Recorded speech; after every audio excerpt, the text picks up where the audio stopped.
പീലി ചൂടിയോ വനമാല ചാർത്തിയോ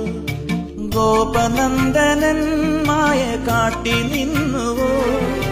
കൃഷ്ണഗാഥയായി ഇന്നിന്റെ മാനസം നിന്റെ പാദരേണു ചൂടി ധന്യയായി ഞാൻ യമുനാ തടത്തിലും വൃന്ദാവനത്തിലും രസരാസലാസ്യമാടി വന്ന രാധയല്ലേ ഞാൻ പ്രിയ രാധയല്ലേ ഞാൻ കണ്ടു ഞാൻ കണ്ണനെ കായാമ്പൂവർണ്ണനെ ഗുരുവായൂർ